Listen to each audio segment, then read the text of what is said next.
Crochet 101 with Athena. Tools of the trade. Hi, welcome to Crochet 101 with me, Athena. Today we are going to be learning the most fundamental part of crocheting, which are the tools of the trade. Crochet is a wonderful hobby. It can be a successful career, a passion, and it definitely is an art form.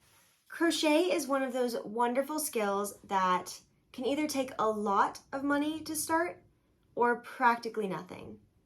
And that's all due to what kind of supplies you buy. And if you're just starting out, I wouldn't recommend going for the most expensive thing right away. Definitely make sure that it's something that you like and you're comfortable with, though. You don't want to end up hating something just because your tools aren't right for you. So let's talk hooks. Hooks. Hooks come in all shapes and sizes, and they can be super tiny, super large. There are so many different types of hooks you can choose from.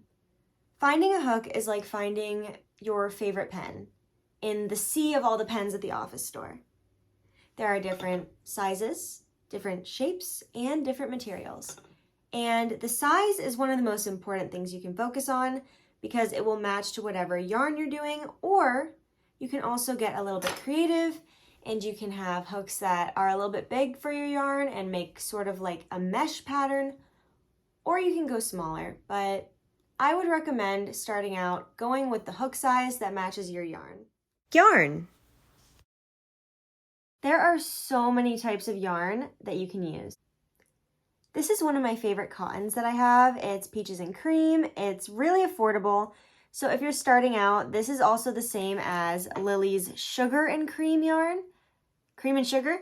Yeah, this is the same as Lily's Cream and Sugar yarn. It is just rebranded for the South. So that's why it's called Peaches and Cream. But those are wonderful beginner yarns. Even myself, I love using them because I can find them anywhere. They feel good in my hands, and that's the thing about yarn. You got to make sure that the yarn you're using, you like feeling in your hands because you're going to be feeling it for quite some time. Yarn comes in a variety of thicknesses and also a variety of fibers. Two of the main types of fibers are natural and synthetic. This one here is a synthetic acrylic, and this one here is a natural mohair. There are tons of different types of both natural and synthetic yarns, but we'll cover those types in a different video. Some are even hand-spun and hand-dyed. And yarn comes in a variety of beautiful sizes that need different hooks. Scissors. Scissors are so easy to obtain. You can get them at basically any store.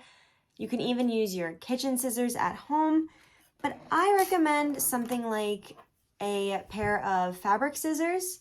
These are Westcott's, Fiskars, and the other brands of sewing scissors are just as good because these just have more of like a sharpness, and you really don't want to be fraying out your yarn, especially if it's worsted 3-ply. You don't want it fraying everywhere.